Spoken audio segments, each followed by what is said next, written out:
Good evening, Tannen's Magic Camp, and welcome to the Monday Night Show. Your host for the evening has created and starred in New York City's current off-Broadway hits, Haunt Quest and Speakeasy Magic.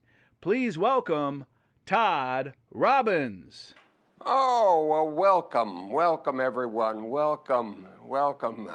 It's good to be here, to have the opportunity to be with you all here on the opening of Tannen's Camp. It's a lovely, just a glorious thing.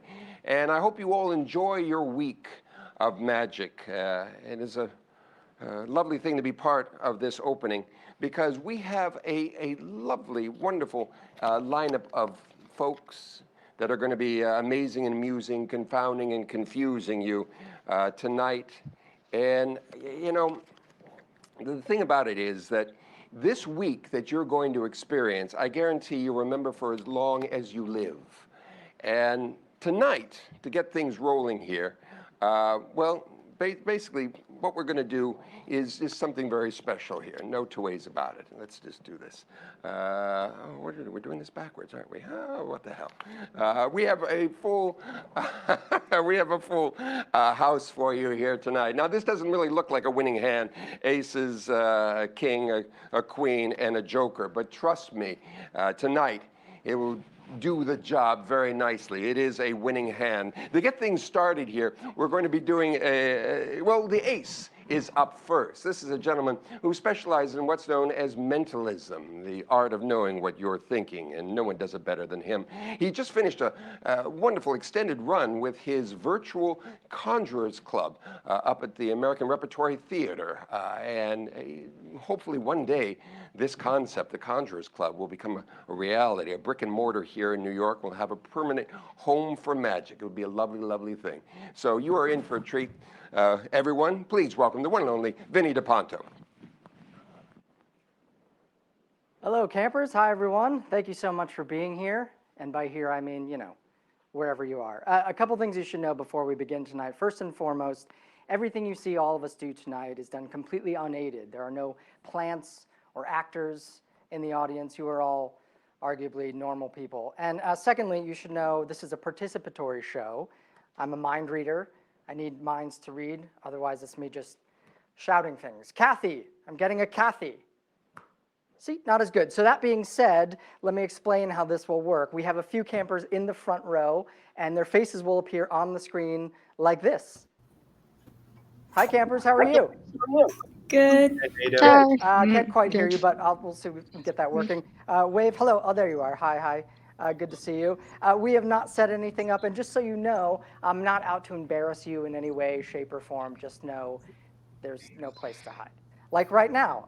Let's get those names up there and see who we can work with here. Is there, let's see, David. Hi, David. How are you? Hey, how's it going, man? Good. David, where are you watching from?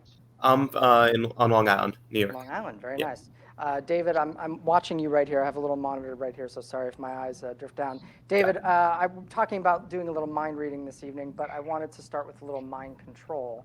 Would you mind helping me with that? Is that all right? Sure, let's do it. Okay, thank you. I know it sounds like a tall order, but it'll be fun. So, David, I'm going to try to plant a thought in your mind. Now, this is probably the first time you had somebody overtly tell you they're going to plant a thought in your head. So I'm going to try to tell you what I'm putting there, which is a word, and it's printed on this piece of paper right here, David, okay? So I'll tell you the context of what's on that paper, and that is, it is a zodiac sign, an astrological sign. David, are you familiar with the astrological signs? Yeah, more or less. Great. I want you to get one in your mind right now, okay? Don't say it out loud, just get one in your head. Do you have one? Yeah. We tend to go for signs that either are our own or, people close to us. So I'm going to give you 3 seconds to change your mind. If you'd like to change your mind, you can do that now. 3, 2, 1. Okay, David, I think you stuck with what you chose to begin with, so that's perfect. David, in a loud, clear voice, what was the symbol that you thought of? What was it? Leo. It was Leo, you said? Yeah. Okay, good. We have not set this up. I want to be very clear about that. But there is one thing written on this piece of paper, and that is, in fact, Leo, David. So thank you so much for being here and doing that. Tell you what, I'm so glad this actually worked out. I'd like to use you for something on a little bit later in my set. Is that okay? Cool. Okay, great. Yeah, The only thing we'll need, David, is your phone. So grab out your phone if you have it nearby. Okay, perfect. And David, I'm going to email you something. This will be important towards the end, I promise you. But you're going to have to share your email in order for this to work. Is that okay? Yeah. Okay, and we all promise everyone who's watching not to email It's okay. David unless it's something Got nice. Okay, David, tell me your email. What is it? It's David Griffin, Griffin, Frank at Gmail. David Griffin Frank. Yeah, all one word at Great. gmail.com. At gmail.com. This occasionally goes to spam, so go ahead and check that. It's coming from Vinny DePonto, David Griffin Frank, and it's an attachment, but it rather crudely says do not open. So don't open it. That's very important. We'll get to that in a little bit. But we'll check in a second to see if that's actually come through. Has that come through? I'm checking my junk right now. Sure. It's probably in your spam, to be honest. Got it. That was the mind reader. It was great. It was just watching him send an email for 20 minutes. David, you got it? Yeah, we're good. Okay, perfect. Don't open it. We'll get back to that Okay. later. Thanks for doing that. Okay, good. I want us to think of tonight as sort of a little virtual carnival of the mind. If I was thinking of a carnival, I'd think of a beautiful place called Coney Island. My dad used to take me down there when I was a kid. There's some amazing acts there. There are men sticking needles through their arms and eating glass, and that's just on the subway. When you get into the actual, thank you, 2 people for laughing, I saw that. When you get into the actual carnival, there are amazing mental amusements, but they all cost a little bit of money. So front row, if you have a dollar bill, get that dollar bill out now. Wave your hand if you have it. Don't wave the dollar bill. That's a completely different virtual show. So go ahead and grab out that dollar right now, and we'll get a few faces up here on the screen to work with once you have a dollar. Good. All right, campers. Good. So you're also going to need your calculator. So go ahead and open up the calculator on your phone. Oh, wait. Hold on. I need a phone. Yeah, grab your phone or a Texas Instrument 98, whatever works best. Or calculator. Okay, good. I need a calculator. Phone. Thumbs up if sort. everyone's mostly ready. A phone. Good. Calculator, a phone. Yeah. He's like, Mom, I need all these things right now. Okay. Okay, good. So we'll go with whoever has all the materials right now. So here's what we're going to do. We're going to generate a number that is unique to you. And here's how we'll do this. I want you to clear out your calculator. So it's just a 0. I want you to enter in, listen very carefully, the year that you were born. Okay, and then the real year, 4 digits, enter that in right now into the calculator. And press the plus sign. Okay, and give me a thumbs up once you've done that. Good. The next thing you're going to do is enter in a significant year in your life. So for me, it would be maybe when I moved to Brooklyn in 2010 or something, okay? So you don't have to pick 2010, but you put in anything you like right now, okay?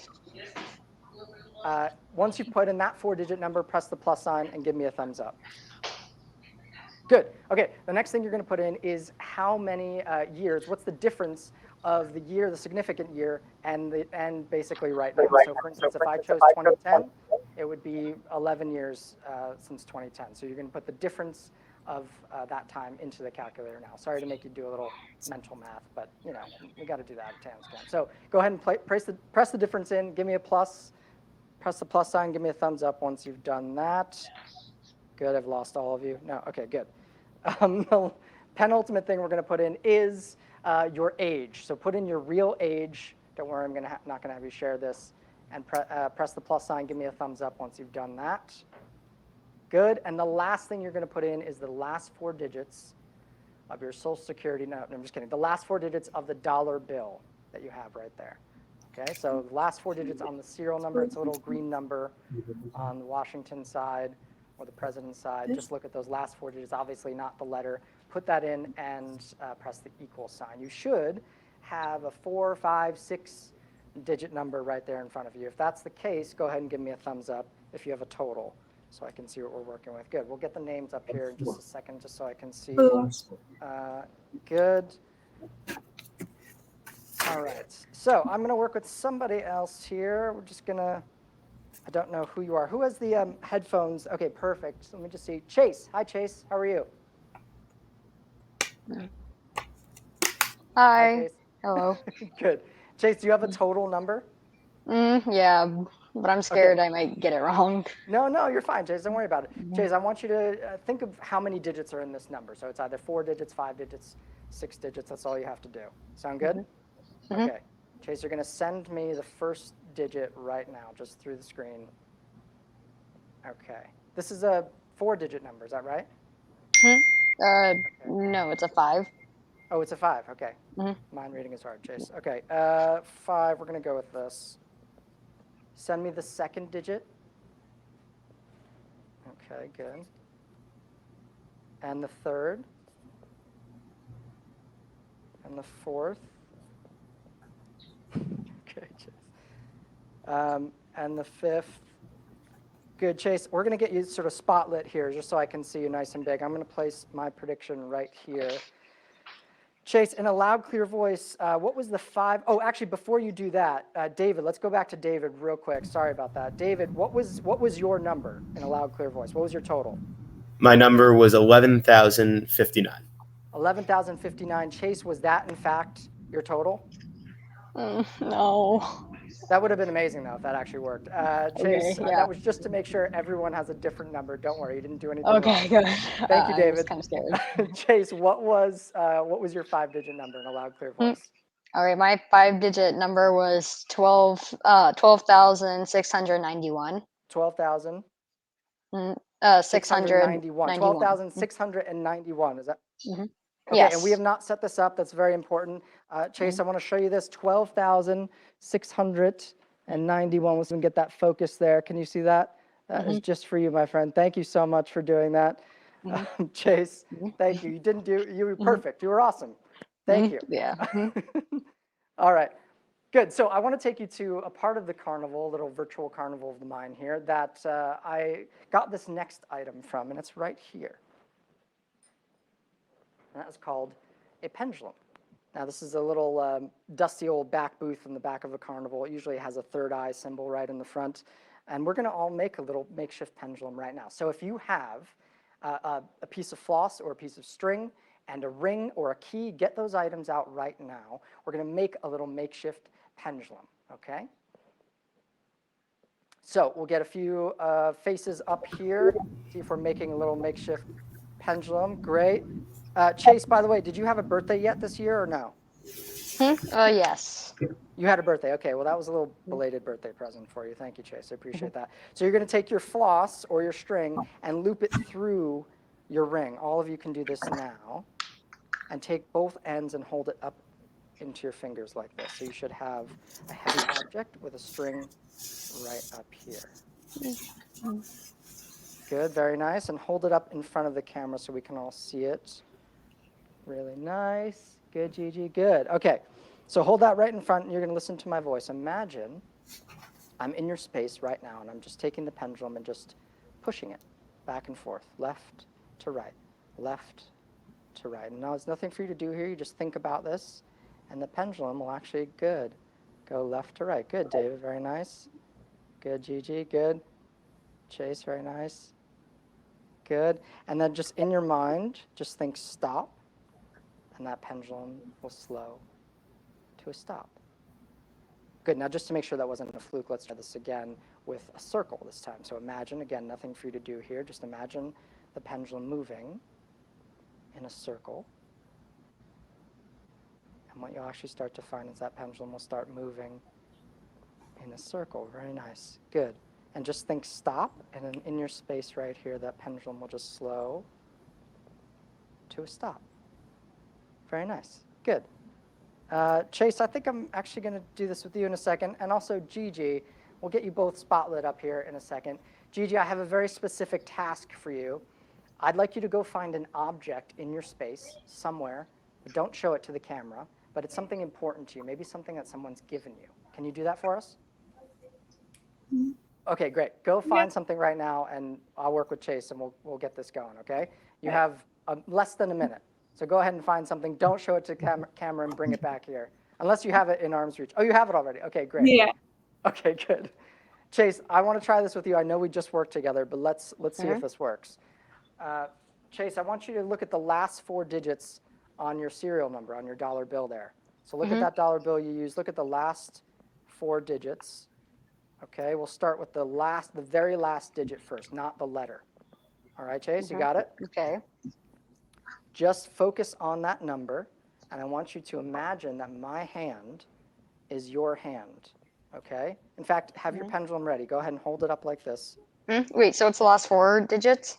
The last 4 digits on that, Okay, on yeah. that dollar. Just hold up your hand, good. And let me just see your pendulum, good, good, good. I'm gonna just say a few things out loud. There's nothing for you to do here. Just think of that number. 0, 1, 2, 3, 4, 5, 6, 7, 8, 9. Chase, I think that was a 9, is that right? Of the last digit? Yeah, the last digit, I Yes. believe that was a 9. It was a 1. It was a 1, okay, sometimes it doesn't work, that's okay. Let's go with the first digit of the last 4 digits of that serial number. Do you see that there? Uh-huh. Just focus on that right now. I'm going to say a few things. Just focus on that digit. 0, 1, 2, 3, 4, 5, 6, 7, 8, 9. Not getting it. I think it's probably an 8. Is that right? Yes. Okay, good. All right. Coming in a little bit more clear. Go to that next digit. Just focus on that next digit. Okay, good. And you can put your hand down. I want you to imagine that your hand is mine, and the pendulum is moving, and it will hit the glass for however many times your digit is. So if it's 3, imagine my pendulum hitting the glass 3 times.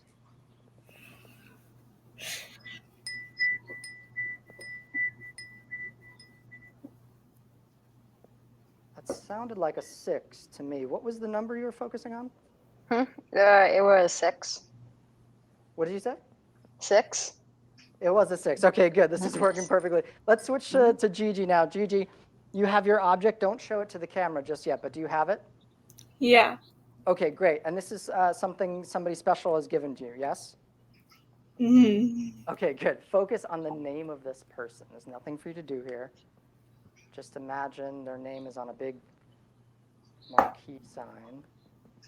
Good.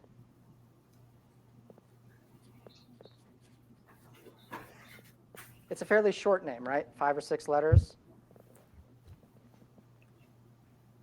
Wait, hold on. The name of the person that gave it to you? Yeah. Okay, good.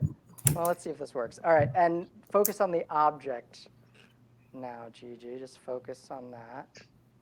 What was the name of the person who gave it to you, by the way? David. David. Okay, good.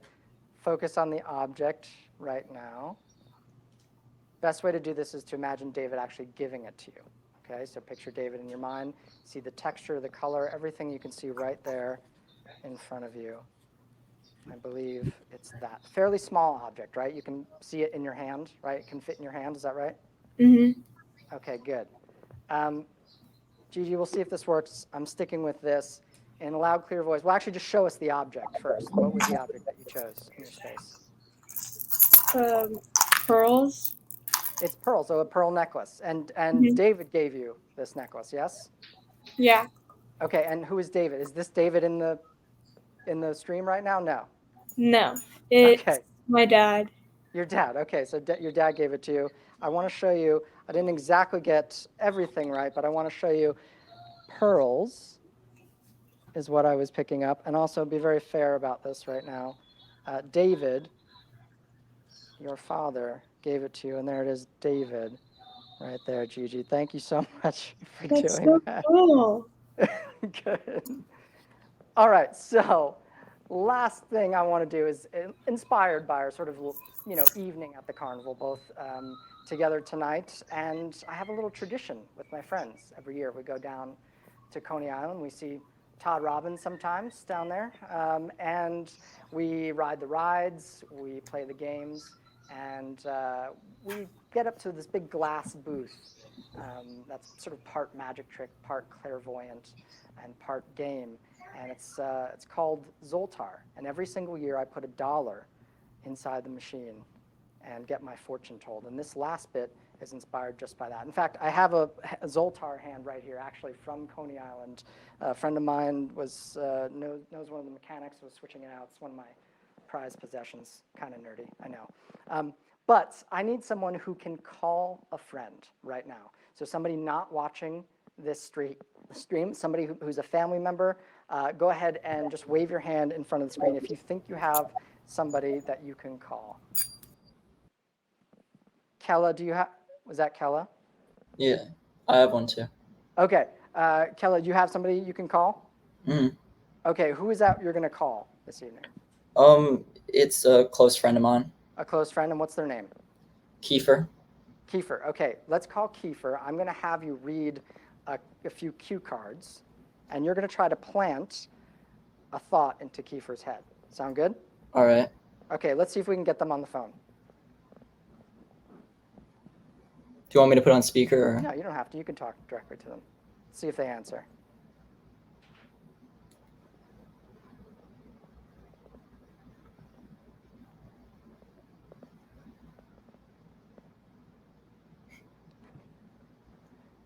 Glad it's not an emergency, Kiefer.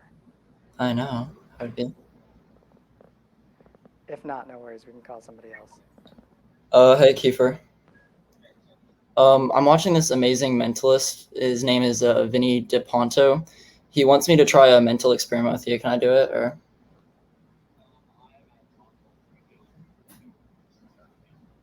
you can't? It'll take like 2 minutes. Okay. No go? Bye. Wow, Kiefer. Bailing on you. Man. Okay, all right, look, it's not a problem. Do you have anyone else you can call? Yeah, I could call another one of my friends. Yeah, give them a call and see if they're awake. Kiefer's just not having it.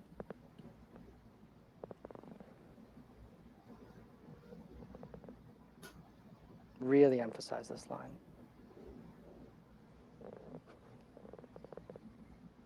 Come on, pick up. You know what, Kella, it's totally fine. I'll tell you what, let's do it this way. If you were at a carnival, my friend, and you were to win any prize, what would it be? Just name it off the top of your head. A stuffed teddy bear. Stuffed teddy bear, perfect.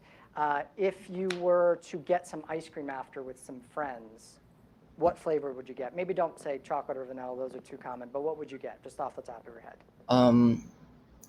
Would fudge be not chocolate? Fudge would be chocolate, so maybe something different. All right, Rocky Road. Rocky Road, exactly. And those two things just popped into your head, is that right? Mm-hmm. Okay. You remember really early on, I sent an email to David, I believe. Okay, Kella, those just popped into your head. We've not set anything up, correct? No, we haven't. Good. Okay, good. Let's get David back on the screen here.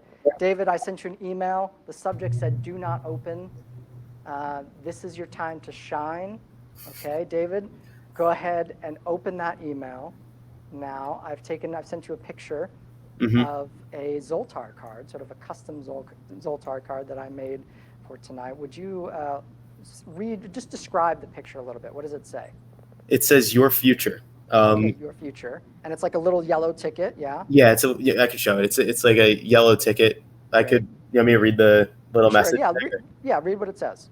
The whole future lies in, wait, it's a little small. The whole future lies in uncertainty. Live immediately. You are arranging what lies in fortune's control and abandoning what lies in yours. If you put your mind to it, you can win that stuffed bear. If you want ice cream, go get some, perhaps Rocky Road. Perhaps Rocky Road. Thank you so very much. And there's also one other thing, David, in the email. It's actually in the body of the email. If you read it, not in the attachment. Just read that out right now. What does it say? I'd like to do a show one day under cotton candy colored skies where it feels like we're all rediscovering the magic of these mental amusements. I hope we rediscover mental amusements together in person soon. Thank you so much for participating front row. That's awesome. And I'll see you all soon. Bye-bye. Vinny DePonto. There you go. He is our ace tonight. And, you know, speaking of aces, I mean, there have been a lot of really phenomenal performers through the years that have been part of Magic. I'm standing in the corner that has a lot of history here. Behind me, there's a poster of Alexander, the man who knows, a mind reader, very much like Vinny, Claude Conlon. And if you want to know more about him, by the way, go to my Abnormalcy podcast. I talk about him quite a bit on the How You Fix for Soap episode.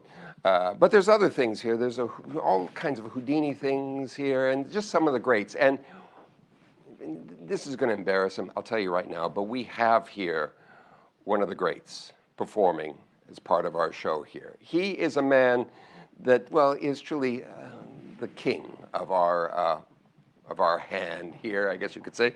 He basically, it's been said that a magician is an actor playing the part of a magician. Robert Houdin said that, and no one plays the part better than the gentleman I'm going to introduce. He is a very good friend, one of my partners in Monday Night Magic, and it's always a joy to see him do what he does so well. So, once again, you're in for a treat. This is Mr. Peter Samuelson. Hey. See, that's the great thing about magic. You get all caught up in it. You stop thinking about things that are going on out there in the real world. Things like where the car is parked and what they're doing to it right now.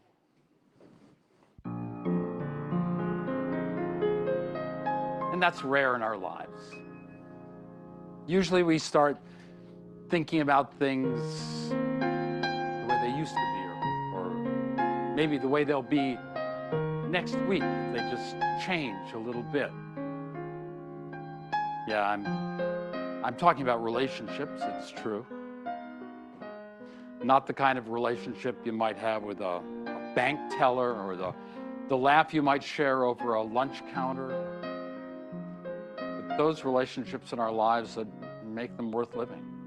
They're alive. They're like a seedling.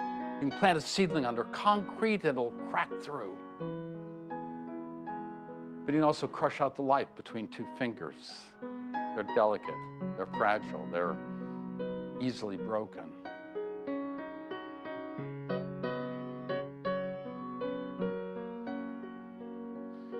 Relationships can end for many reasons, believe me, I know.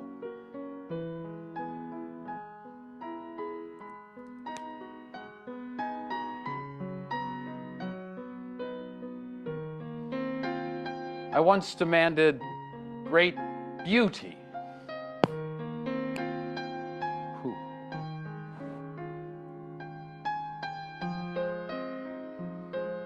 You won't let me find out who I really am, I said. It was the 60s.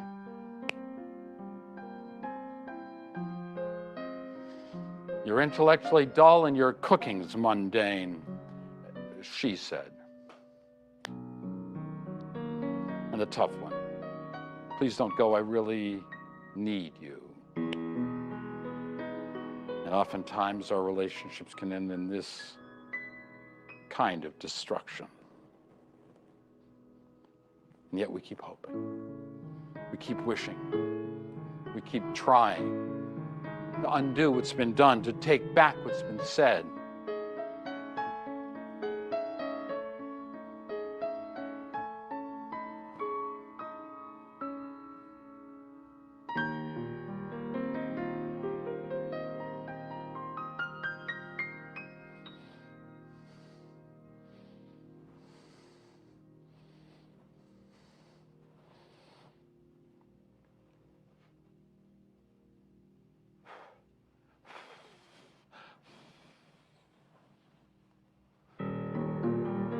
That in real life as easily as I do that with a piece of thread, that would be real magic, wouldn't it?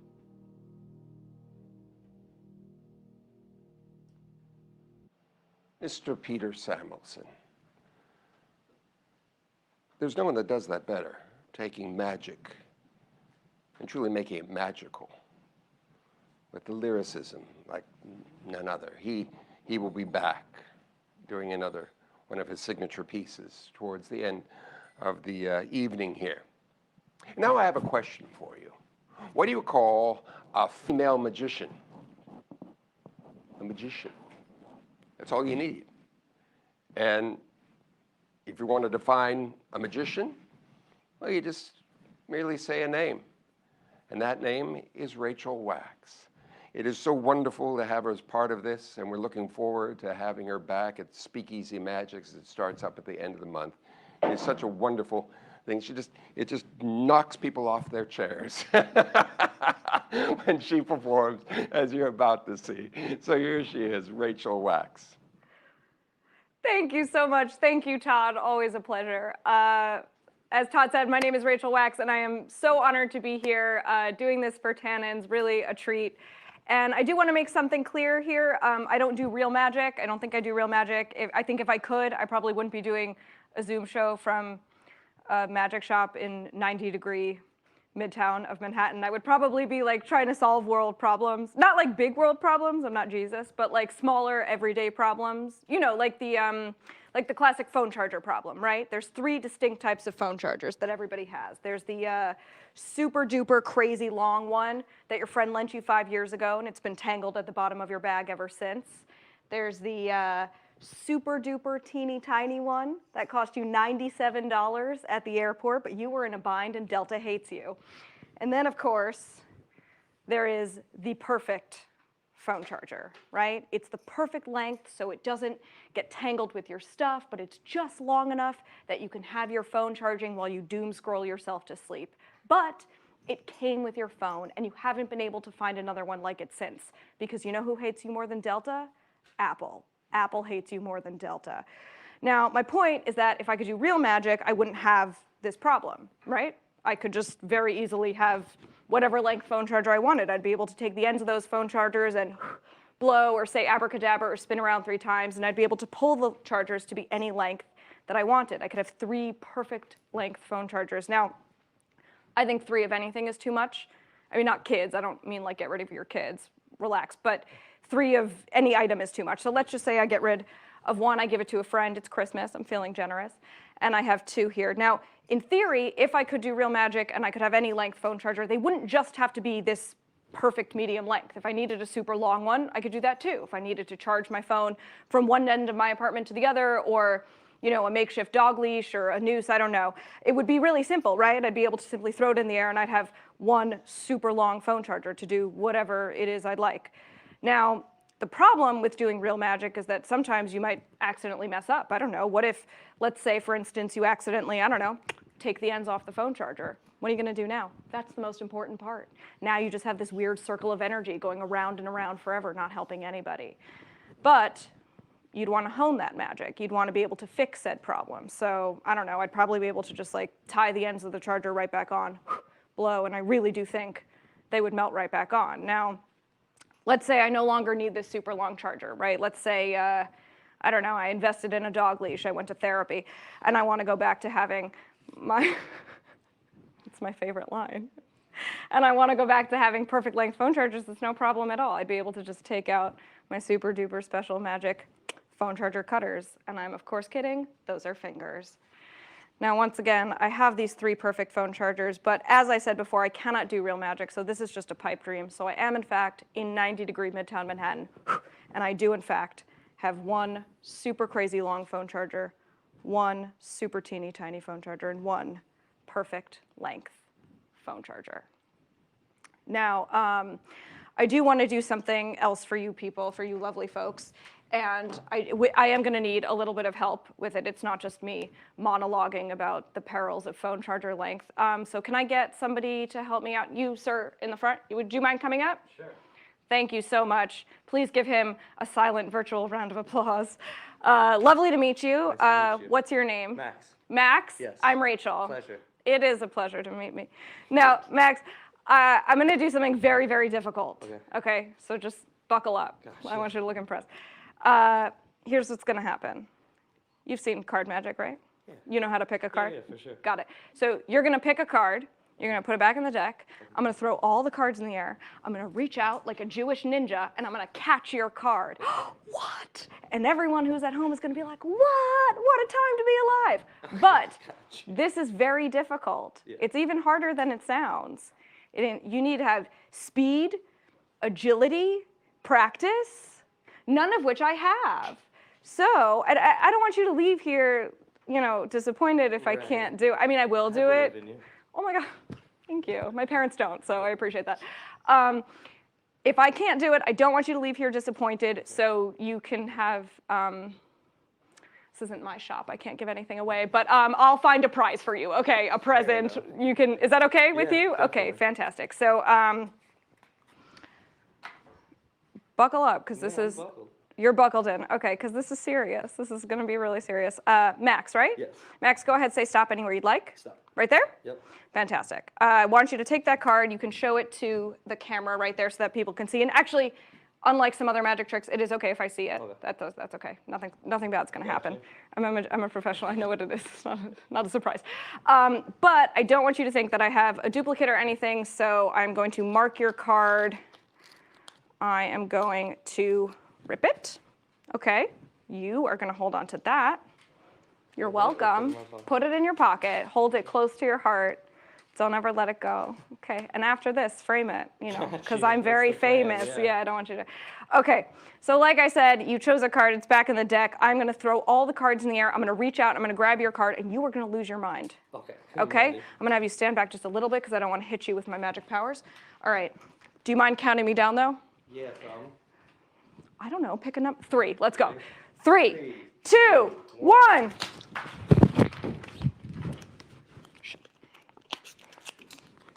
Yeah. Was that it? Exactly. Was that it? No.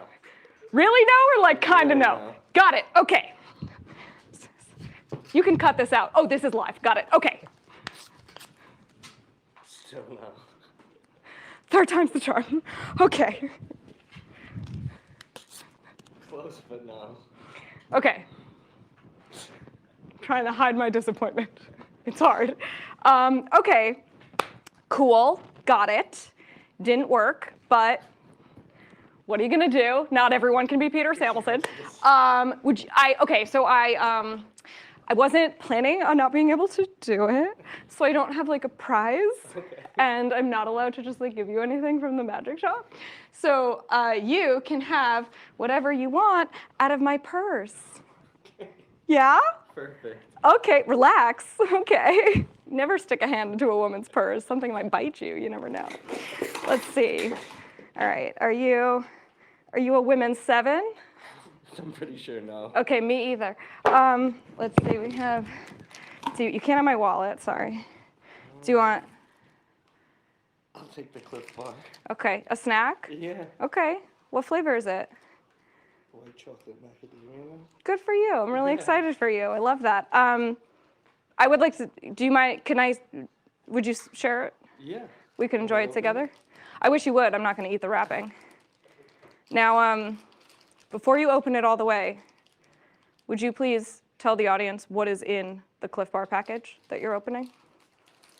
A Cliff Bar. As advertised. Congratulations. No. What I really meant to ask is, would you mind telling the audience what's inside the Cliff Bar?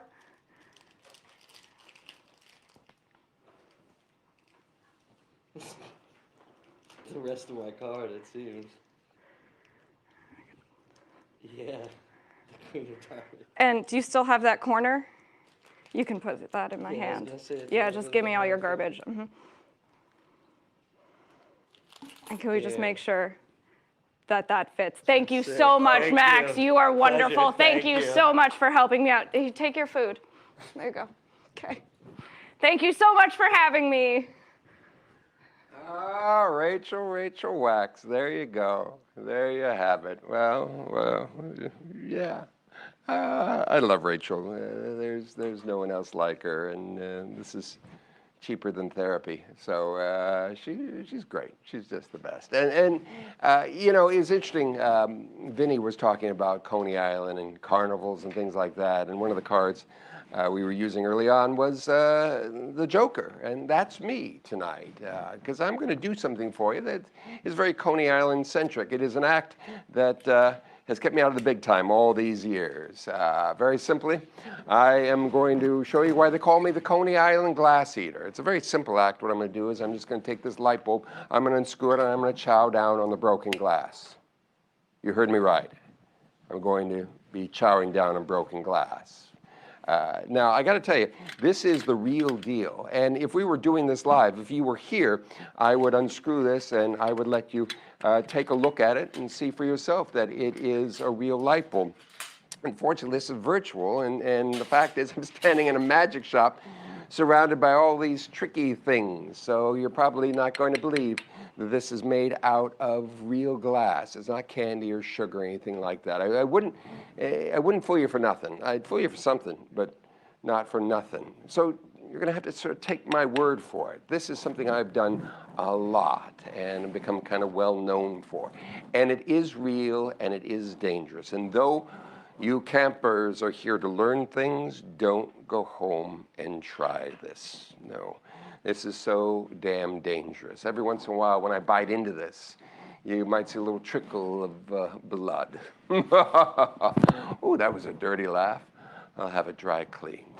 Thank you, Melvin Burkhart, for that. It is a real bulb. It's a GE bulb. You can maybe see the GE there. You know what GE stands for? Good eating. And it's a 75-watt bulb. I usually eat 100-watt bulbs, but I'm on a diet. So let's not put it off any further. Let's do it here and now.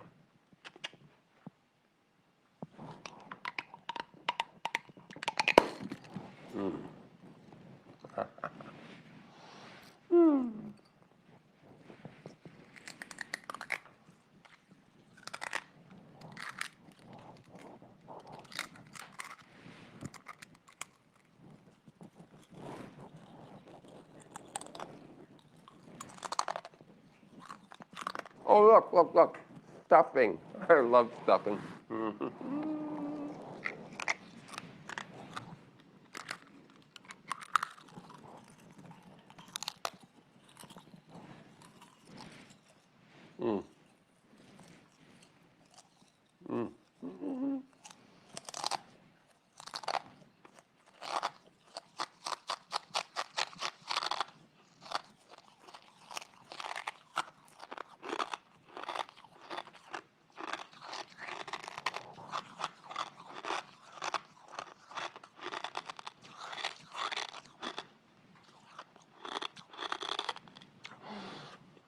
Tastes like chicken.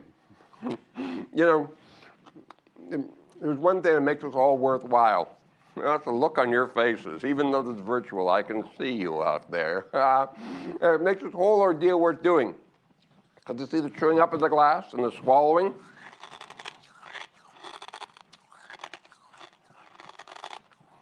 That's the easy part of the stunt.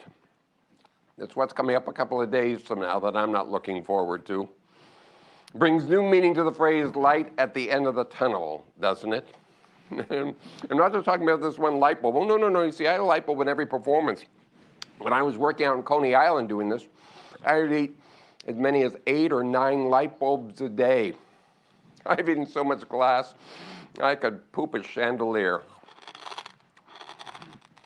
I've actually been doing quite a bit lately. I've been doing a number of these virtual things doing this. And I've got so much glass in my colon right now, if I pass gas, you'd hear a wind chime tinkling in the breeze. But I digress. I'm now going to swallow the glass. And people often ask,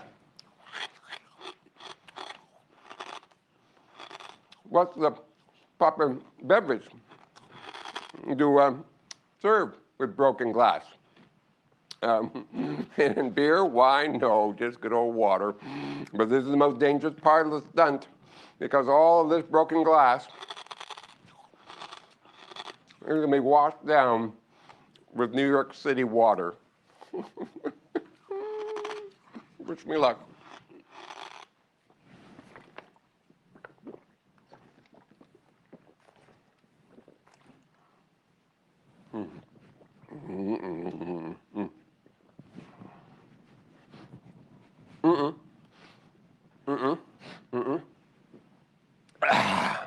Oh, all gone.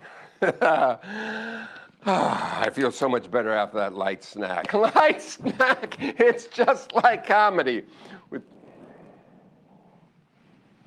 Well, we now go from the ridiculous to the sublime, and it's my privilege to introduce to you once again a gentleman you saw a moment ago, and he will be doing another one of his signature pieces here. The New York Times referred to him as the soft-spoken conceptualist of conjuring. Yeah, I have no idea what that means either, but it must be pithy because it was in the Times. All I know is that When you see this guy perform, you will believe in magic. Once again, Mr. Peter Samuelson. Wow. Thank you, Todd. Oh, man, it's such a pleasure to work with Todd. It's such an amazing opportunity to be here. I thank you all very much for joining us here. As a way of saying thank you and good night for me, I'd like to share with you a memory.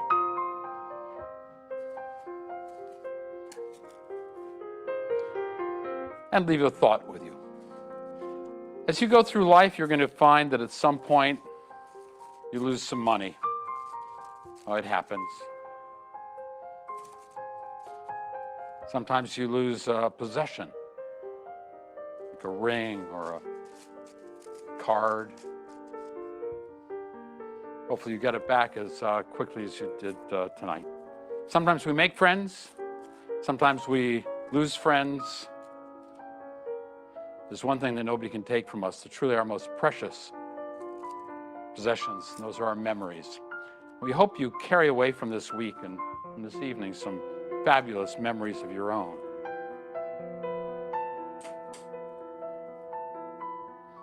I'd like to share with you one of mine. When I was a child, I used to go exploring through the house. And in my father's study, with all his mathematics and his physics books, was something that always caught my eye. On his desk was a paperweight. It was made out of glass so that you could see through it, and it was filled with water. Inside was a wintry scene, snow on the ground, and when you shook it up, there was a blizzard, a snowstorm. I always wanted to get inside.